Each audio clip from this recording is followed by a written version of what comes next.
बच्चों आज का जो हमारा टॉपिक है वो है ऑक्सीकरण अंक ज्ञात करना। मतलब कोई आपको यौगिक दिया जाएगा और आपसे कहा जाएगा ये जो यौगिक है इस यौगिक में रेखांकित तत्व या मोटे छपे हुए अक्षरों का ऑक्सीकरण अंक आपको निकालना है। तो कैसे करते हैं? तो आपको कोई कंपाउंड दिया जाएगा और आपसे उस कंपाउंड में किसी एक एलिमेंट का ऑक्सीडेशन अंक आपको निकालना है।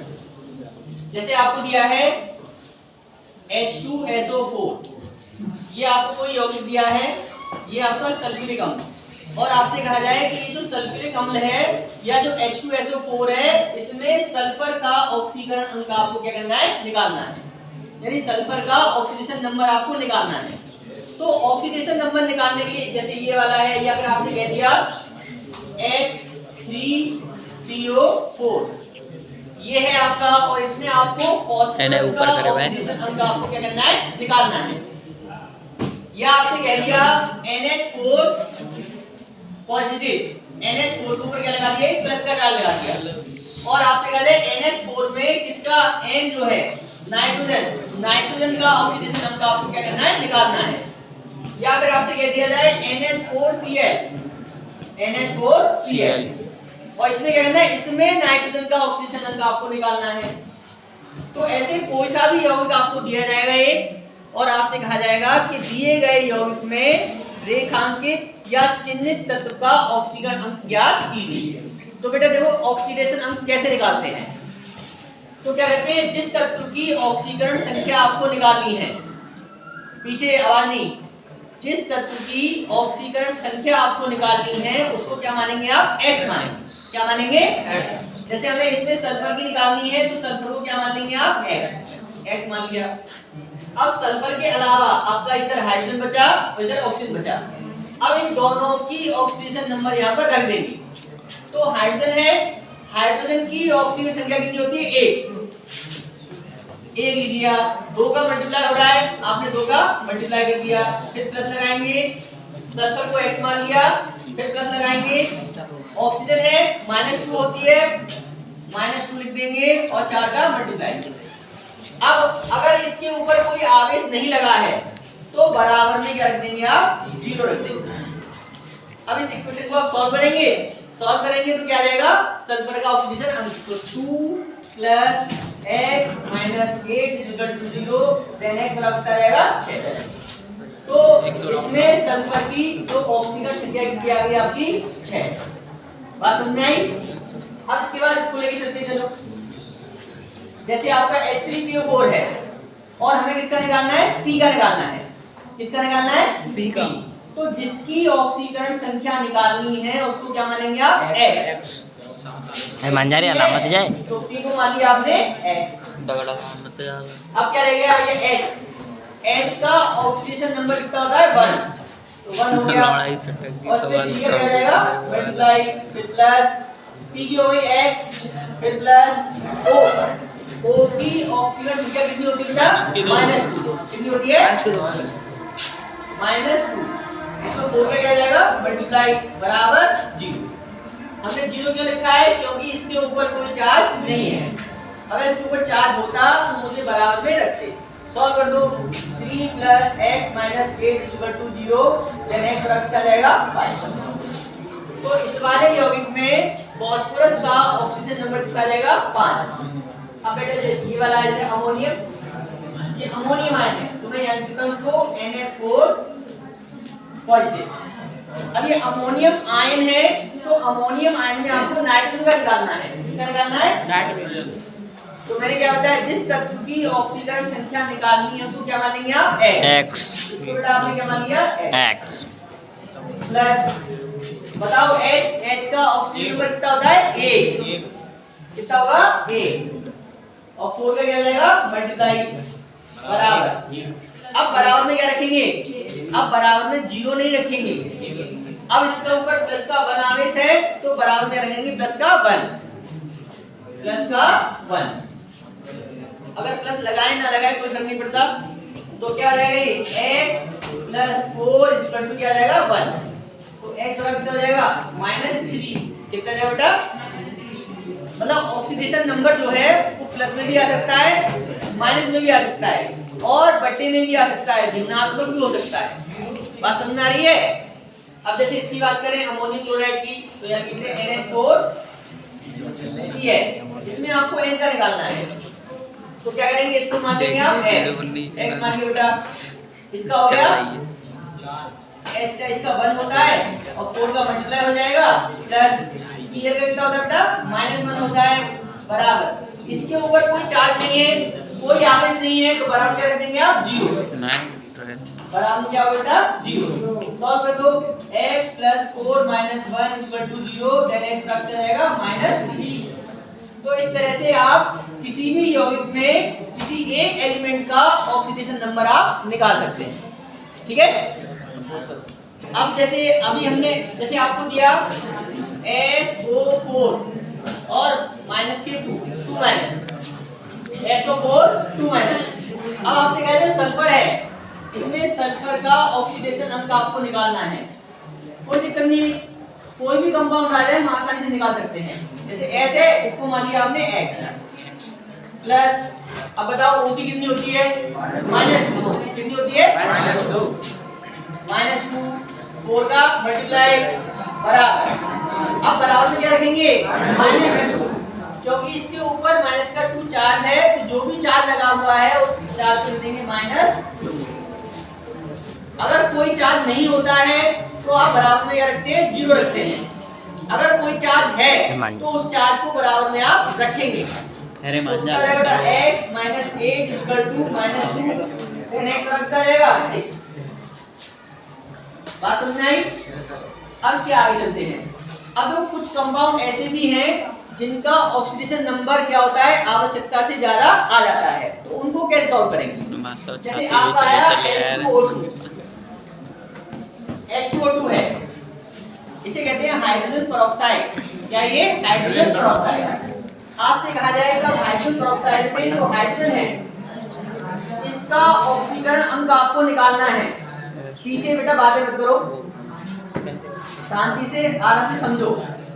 अब हाइड्रोजन पेरोक्साइड है और हाइड्रोजन पेरोक्साइड में हाइड्रोजन का ऑक्सीकरण अंक आपको निकालना है। तो जो नियम आपने पढ़ा है, आपने क्या पढ़ा कि जिस तत्व की ऑक्सीकरण संख्या निकालनी होती है उसको क्या मानते हैं x। तो बेटा आपने क्या किया, इसको x मान लिया, ठीक है। पीछे ध्यान से समझो जरा, और 2 का मल्टीप्लाई कर दिया आपने, प्लस लगा दिया, वो है कितनी रखते हैं ऑक्सीकरण संख्या होगी -2, आपने -2 रखा, 2 का क्या है इसमें मल्टीप्लाई और बराबर, इस पर कोई चार्ज है नहीं है, तो बराबर क्या आएगा 0। अब जरा सॉल्व करेंगे तो 2x - 4 = 0, देन x प्राप्त आ जाएगा 2। अब इस बात को यहाँ पर एक चीज समझना बहुत जरूरी है। अब हाइड्रोजन का ऑक्सीकरण अंक कितना आया है 2 आया है, लेकिन आप सब जानते हैं कि हाइड्रोजन जो होता है उसकी आउटर मोस्ट सेल में बाहर वाली कक्षा में केवल एक ही इलेक्ट्रॉन होता है। अगर एक इलेक्ट्रॉन है तो उसका ऑक्सीडेशन नंबर 1 से ज्यादा नहीं आ सकता। कोई भी एलिमेंट हो, उसकी बाहर वाली कक्षा में जितने इलेक्ट्रॉन होंगे उससे ज्यादा ऑक्सीडेशन नंबर नहीं आएगा, उससे कम आ सकता है। अब हाइड्रोजन की बाहर वाली कक्षा में तो 1 इलेक्ट्रॉन होता है, जब 1 इलेक्ट्रॉन है तो उसका ऑक्सीजन नंबर 1 आ सकता है, 0 आ सकता है, -1 आ सकता है, -2 आ सकता है, लेकिन 1 से ज्यादा नहीं आएगा। इसका मतलब ये आपने जो निकाला है वो क्या निकाला है, आपने गलत निकाला है। क्या निकाला है? अब ऐसा क्यों हुआ? एक्चुअली में क्या होता है, जहां पर भी पेरोक्साइड बॉन्ड बनते हैं, एक नाम होता है पेरोक्साइड बंध, जहां पर भी पेरोक्साइड बंध बनते हैं वहां पर जितने भी ऑक्सीजन होते हैं, पेरोक्साइड बंध में जितने भी ऑक्सीजन पार्टिसिपेट करते हैं उनकी ऑक्सीकरण संख्या -2 नहीं रखी जाती, -2 की जगह क्या रखी जाती है, -1 रखी जाती है। क्या रखी जाती है? पेरोक्साइड में जितने भी ऑक्सीजन आएंगे, ध्यान समझना, पेरोक्साइड में जितने भी ऑक्सीजन आते हैं उनकी ऑक्सीकरण संख्या -2 ना रखकर क्या रखी जाएगी, -1। क्या करेंगे? तो ये जो आपका कंपाउंड है ये क्या हो गया आपका गलत। सही क्या होगा? ये दिया है H2O2, तो पहले आप H2O2 का बॉन्ड बनाएंगे, तो H single bond O single bond O single bond H, ये तो बनेगा। Yes sir. अब देखो बॉन्ड O बॉन्ड, इस तरह से अगर कहीं पर ऑक्सीजन, दो ऑक्सीजन है और उनके बीच में 3 बॉन्ड है, तो इसका मतलब क्या है, आपका पेरोक्साइड बंध है। कौन सा बॉन्ड है आपका? पेरोक्साइड। अब पेरोक्साइड बंध में ये जो ऑक्सीजन है, वैसे नॉर्मल अवस्था में ऑक्सीजन की ऑक्सीजन संख्या -2 रखी जाती है, लेकिन चूंकि यहाँ पर इसकी क्या रखी जाएगी पेरोक्साइड में, तो -1 इसकी रखी जाएगी और -1 इसकी रखी जाएगी। बात समझ में आई? Yes sir. अब देखो बेटा H है, H की निकालनी है, आपने क्या मान लिया X, और 2 का क्या कर दिया आपने मल्टीप्लाई, प्लस अब जो ऑक्सीजन है, ये दोनों ऑक्सीजन पेरोक्साइड बंध से जुड़े हुए हैं, इसलिए क्या रखेंगे इनकी -1, क्या रखेंगे -1, और 2 का क्या आ जाएगा मल्टीप्लाई बराबर 0, तो 2x - 2 = 0, देन x बराबर किया जाएगी 1। ये क्या होगा आपका? समझ में आया? Yes sir. अब इसके बाद एक एग्जांपल और समझाता हूं, पेरोक्साइड बॉन्ड वाला। जैसे आपका H2SO8, H2SO8, इसे बोलते हैं पर डाइसल्फ्यूरिक अम्ल। इसका नाम क्या है? पर डाइसल्फ्यूरिक अम्ल। अब आपसे कहा जाए कि साहब इसमें जो सल्फर है, इस सल्फर की ऑक्सीकरण संख्या ज्ञात कीजिए। बेटा पहले ध्यान समझ लो, अभी नोट मत करो। आपसे कह रहे हैं सल्फर की ऑक्सीकरण संख्या ज्ञात कीजिए, तो क्या करेंगे?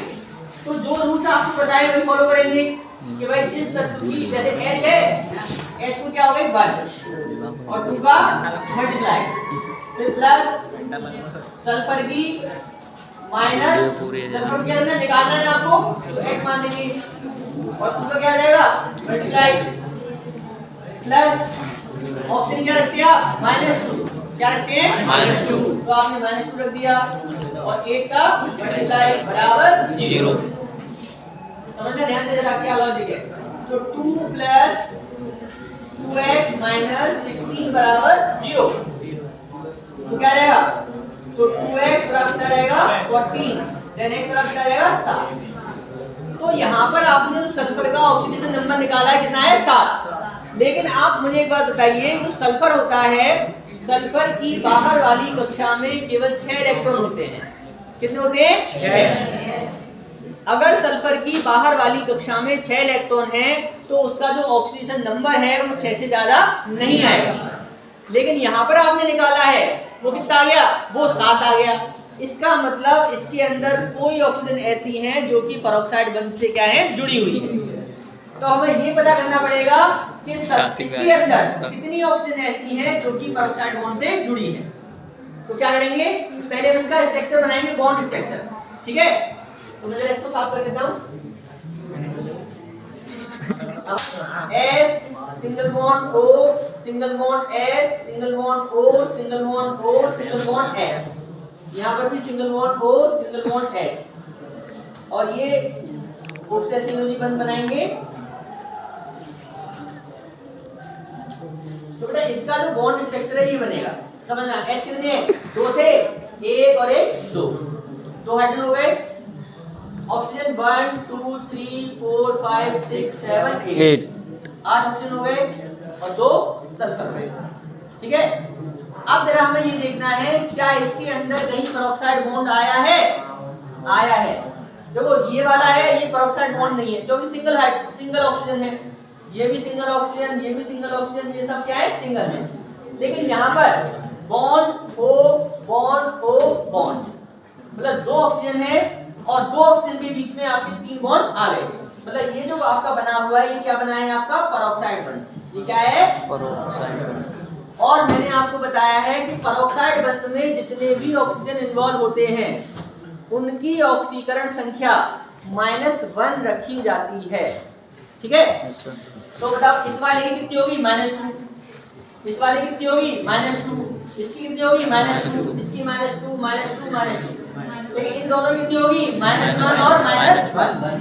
अब निकाल दो। देखो H को क्या मान लिया आपने? H, सॉरी H की कितनी हो गई? 1 और 2 का मल्टीप्लाई, प्लस सल्फर की निकालनी है तो इसको मान लिया आपने X, और 2 का मल्टीप्लाई प्लस, अब आपके पास 8 ऑक्सीजन है, 8 में से 6 ऑक्सीजन ऐसे हैं, 6 ऑक्सीजन ऐसे हैं जिनकी कितनी है -2 है, कितनी है बेटा -2, प्लस 2 ऑक्सीजन ऐसे हैं जिनकी कितनी है -1 है, कितनी है -1 और बराबर 0। अब सॉल्व कर दो, 2 प्लस 2x माइनस 12 माइनस 2 बराबर 0। ये -2 ये +2 कैंसिल हो जाएंगे, तो 2x बराबर 12 देन x बराबर कितना हो जाएगा 6। अब ये आंसर आपका क्या कहलाएगा, सही। बात समझ में आ गई? इस तरह से आपका कोई भी कंपाउंड आए, अगर आपको लगे कि इस एलिमेंट की बाहर वाली कक्षा में इतने इलेक्ट्रॉन होते हैं लेकिन इसका ऑक्सीजन नंबर क्या आ रहा है उससे ज्यादा आ रहा है, तो इसका मतलब उसके अंदर क्या होगा, पेरोक्साइड बंद होगा। ठीक है, तो इस तरह से आप किसी भी यौगिक में किसी भी एक तत्व की ऑक्सीकरण संख्या आप निकाल सकते हैं। ठीक है, ठीक है, जिनकी आप प्रैक्टिस करेंगे, निम्नलिखित यौगिकों में रेखांकित तत्वों की ऑक्सीकरण संख्या आपको निकालनी है। अब यौगिक आपको दिए हैं KMnO4, इसमें आपको Mn का निकालना है, K2Cr2O7, इसमें आपको Cr का निकालना है, CrO5, इसमें आपको Cr का निकालना है। याद है ना, ये जो आपका जो है इसमें पेरोक्साइड बॉन्ड होगा, कौन सा बॉन्ड होगा, पेरोक्साइड बॉन्ड है, तो हमें इसका पहले बॉन्ड स्ट्रक्चर बनाना पड़ेगा। ठीक है, अब जैसे और आपको दिया CaOCl2, इसमें आपको Ca का निकालना है, CaOCl2, इसमें आपको Ca का ऑक्सीजन नंबर निकालना है। ठीक है, तो इस तरह से ये एग्जांपल और है, इनकी आप प्रैक्टिस करना जिससे कि आप अच्छी तरह ऑक्सीजन नंबर निकालना सीख जाएंगे। अब आगे बात करेंगे, अगला टॉपिक आपका नोट कर लो बेटा,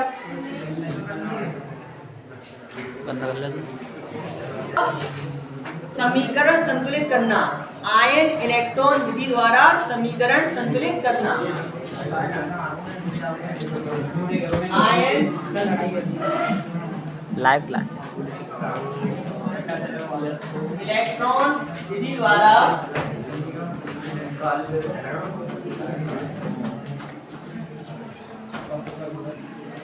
अरे समीकरण बोलूआ अरे करना। तो बेटा ये जो आपका क्वेश्चन है ये आपसे बहुत बार पूछा जाता है और मोस्टली आपका कोई ना कोई क्वेश्चन इस तरह का आपसे एग्जाम में पूछा ही जाता है। तो हम आयन इलेक्ट्रॉन विधि से इक्वेशन बैलेंस करेंगे, लेकिन इक्वेशन जो है वो दो तरीके से बैलेंस होती है, एक होती है आपकी अम्लीय माध्यम में और एक होती है आपकी क्षारीय माध्यम में। तो इस वाले वीडियो में मैं आपको दोनों ही माध्यम में आपको इक्वेशन बैलेंस करना सिखाऊंगा और उसके कुछ नियम होते हैं और वो नियम भी आपको साथ में बोलता रहूंगा। जब तक आपको नियम नहीं पता होंगे तब तक आप इक्वेशन बैलेंस नहीं कर पाएंगे। मैं बोर्ड पे लिखूंगा नहीं, लेकिन बोल दूंगा, सॉल्व करते जाएंगे और हम उसको बोलते जाएंगे। ठीक है, तो क्या करते हैं, सबसे पहले आपका अम्लीय माध्यम, अम्लीय माध्यम कराएंगे आवाज नहीं, अम्लीय माध्यम में। तो देखो बेटा, अम्लीय माध्यम में किसी भी इक्वेशन को सॉल्व करने के लिए कुछ आपके रूल्स हैं, वो मैं रूल्स एक बार बोल देता हूं, आप अपनी नोटबुक पे घर पे आराम से लिख लेना। तो क्या होता है, सबसे पहले क्या करते हैं, सबसे पहले हम समीकरण के दो भाग करते हैं। जो भी इक्वेशन आपको दी जाएगी उस इक्वेशन क्या करेंगे आप, दो भाग करेंगे। फिर उसके बाद क्या होगा, किसी एक भाग को क्या करेंगे आप, नोट कर लेंगे। जैसे मैं आपको एग्जाम्पल देता हूं, आपको एग्जाम्पल दिया है MnO4 माइनस, समझना MnO4 माइनस है plus Fe+2 hydrogen ion Mn plus K2 plus Fe3+ और H2। ये इम्पोर्टेंट है, आपको ये इक्वेशन है, आवाज नहीं, ये आपकी इम्पोर्टेंट है। अब ये आपकी इक्वेशन है, अब आपसे कहा जाए कि इस समीकरण को आयन इलेक्ट्रॉन विधि से क्या करना है, आपको संतुलित करना है। तो सबसे पहले हमें ये देखना पड़ेगा जो इक्वेशन है वो कौन से माध्यम की है। अगर किसी इक्वेशन में हाइड्रोजन आयन लिखा है तो इसका मतलब वो कौन से माध्यम की है, अम्लीय माध्यम की है। कौन से माध्यम की है, अम्लीय माध्यम। अगर H+ नहीं लिखा, OH नेगेटिव लिखा है, मतलब हाइड्रोक्सिल आयन लिखा है, तो वो रिएक्शन कौन से माध्यम की है, क्षारीय माध्यम की है। अब ये जो हमारे पास इक्वेशन है ये अम्लीय माध्यम की है, एसिड मीडियम में है। कौन से मीडियम है ये, एसिड मीडियम। अब इसको कैसे सॉल्व करेंगे समझना। सबसे पहले समीकरण के दो भाग करेंगे। तो जो Mn है, Mn के साथ क्या करेंगे आप, इस वाले Mn को जोड़ लेंगे, और ये जो Fe है इसके साथ किसको ले लेंगे, Fe वाले पार्ट को ले लेंगे। ठीक है बेटा, इसके साथ इस वाले को ले लेंगे और इसके साथ इसको ले लेंगे। तो हमने समीकरण के दो पार्ट कर लिए। अब आप कहोगे साहब ये हाइड्रोजन आयन है और जो वाटर मॉलिक्यूल है इनका क्या करेंगे। इनका कुछ नहीं करना। जब आप इक्वेशन सॉल्व करेंगे तो सॉल्व करते समय ये दोनों अपने आप ही इक्वेशन में आ जाएंगे। अब सबसे पहले first half reaction, first half reaction. तो प्रथम अर्ध अभिक्रिया, हिंदी में कहते हैं प्रथम अर्ध अभिक्रिया। तो लिख लो पहले जैसे सामने MnO4 माइनस, इसके बाद Mn2+। सबसे पहले क्या किया आपने, समीकरण के दो भाग किए, उसके बाद आपने एक भाग को क्या कर लिया, यहाँ पर नोट कर लिया। अब हमारा अगला पॉइंट क्या है, ऑक्सीजन को और हाइड्रोजन को छोड़कर बाकी जितने भी परमाणु होते हैं उन सबको क्या करते हैं, आप संतुलित करते हैं। अगर आप यहाँ से ऑक्सीजन को भूल जाए तो क्या बचेगा, यहाँ Mn। क्या बचेगा, Mn। कितने Mn है इस साइड में, एक, और इस साइड में कितने Mn है, दो। इस साइड में भी एक ही है क्योंकि ये तो चार्ज है। संख्या कहाँ से पता पड़ेगी, या तो यहाँ लिखा हो आगे या इसके नीचे लिखा हो, वो होती है इनकी संख्याएं। ऊपर जो लगा है वो क्या है, वो आपका चार्ज है, आवेश है। तो इस साइड में भी एक Mn है और इस साइड में भी एक Mn है। Mn क्या आपके बराबर है, Mn क्या होगा आपके बराबर। अब क्या देखेंगे, अब देखेंगे ऑक्सीजन, क्या देखेंगे। तो हमारा नियम क्या है कि समीकरण के जिस भाग में जितने ऑक्सीजन परमाणु होंगे उसके दूसरी ओर उतने ही जल के अणु जोड़ देंगे। तो इधर आपके 4 ऑक्सीजन है तो आप दूसरी साइड में 4 वाटर मॉलिक्यूल क्या कर देंगे, जोड़ देंगे। अब जल के अणु जोड़ने से जितने हाइड्रोजन एक्स्ट्रा बढ़ेंगे, तो 4 दूनी 8, कितने हाइड्रोजन एक्स्ट्रा हो गए, 8। तो 8 हाइड्रोजन आयन, 8 हाइड्रोजन आयन इस साइड में जोड़ देंगे। पहले ऑक्सीजन बराबर किया आपने, उसके बाद क्या किया, हाइड्रोजन बराबर कर लिए। अब क्या करेंगे, अब देखेंगे आवेश, क्या देखेंगे, इस साइड में कितना आवेश है और इस साइड में कितना आवेश है। अब देखो जरा, एक H के ऊपर एक प्लस का आवेश है, तो 8 H के ऊपर कितने हो जाएंगे, 8 प्लस के आवेश। तो इधर प्लस का 8 हो गया ये, और एक माइनस का है, तो प्लस के 8 और एक माइनस कितना रह गया, प्लस के 7। कितना आवेश रह गया, प्लस का 7। और इस साइड में कितना आवेश है, प्लस का 2। इस साइड में प्लस का 7 चार्ज है, इस साइड में प्लस का 2 चार्ज है। कितने का डिफरेंस आ रहा है, 5 का। कितने का डिफरेंस है, तो जितने का डिफरेंस आता है उतने इलेक्ट्रॉन जोड़ते हैं। अगर 5 इलेक्ट्रॉन का 5 का डिफरेंस है तो 5 इलेक्ट्रॉन जोड़ेंगे। अब बात आती है कि उन इलेक्ट्रॉनों को किधर जोड़ें, तो 5 इलेक्ट्रॉन इस साइड में जोड़ देंगे। क्या इस साइड में जोड़ने से चार्ज बराबर हो गया, चेक करते हैं। इधर एक नेगेटिव और 5 नेगेटिव, कितने हो गए, 6 नेगेटिव। और ये कितने हैं, 8 पॉजिटिव। कितने रह गए, इधर भी 2 पॉजिटिव हो गया, इधर भी 2 पॉजिटिव ऑलरेडी है। इक्वेशन क्या होगी आपकी, बैलेंस। ये आपकी फर्स्ट हाफ रिएक्शन क्या होगी, बैलेंस। अब लिखते हैं सेकंड हाफ। सेकंड हाफ कौन सी आपकी, Fe+2 और Fe से क्या बना, Fe+3। देखो बेटा, इसमें ऑक्सीजन परमाणु है नहीं है तो वाटर मॉलिक्यूल नहीं जुड़ेंगे। अगर वाटर मॉलिक्यूल नहीं जुड़ेंगे तो हाइड्रोजन आयन भी नहीं जुड़ेंगे। लास्ट में क्या देखेंगे, चार्ज देखेंगे। क्या देखेंगे, चार्ज। इधर प्लस का 2 चार्ज है, इधर प्लस का 3 चार्ज है। कितने का डिफरेंस है, 1 का डिफरेंस है। तो आप एक इलेक्ट्रॉन जोड़ेंगे, क्या करेंगे, एक इलेक्ट्रॉन जोड़ेंगे। अब इलेक्ट्रॉन किधर जोड़ेंगे, देखो अगर एक रिएक्शन में इलेक्ट्रॉन इधर आए हैं तो दूसरी रिएक्शन में इलेक्ट्रॉन उसके अपोजिट साइड में ही जुड़ेंगे। ठीक है, तो क्या करते हैं आप, इसमें एक इलेक्ट्रॉन जोड़ दो। क्या इलेक्ट्रॉन जोड़ने से चार्ज बराबर हो गया? हो गया। प्लस का 3 ये और ये माइनस का 1 कितना रहेगा? प्लस का 2, इधर भी प्लस का 2, इधर भी प्लस का 2। इक्वेशन क्या होगी आपकी? बैलेंस। अब क्या करना है, अब समीकरण 1 और समीकरण 2 को क्या कर देंगे, दोनों को जोड़ देंगे। लेकिन जोड़ने से पहले दोनों में इलेक्ट्रॉनों की संख्या क्या होनी चाहिए? बराबर होनी चाहिए। इसमें कितने इलेक्ट्रॉन है? 5। इसमें कितना इलेक्ट्रॉन है? 1। तो क्या करना पड़ेगा, समीकरण 2 में 5 का मल्टीप्लाई करेंगे और इक्वेशन फर्स्ट को क्या कर देंगे आप? प्लस कर देंगे। तो लिखते हैं आप समीकरण सेकंड इंटू 5 और प्लस फर्स्ट। बात समझ में आ रही है?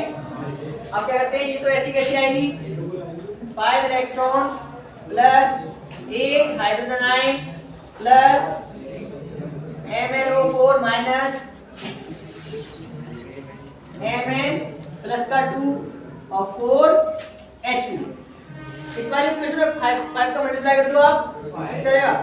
5 Fe प्लस का 2, इक्वेशन नीचे इक्वेशन में साइन 5 Fe प्लस का 3 और 5 इलेक्ट्रॉन।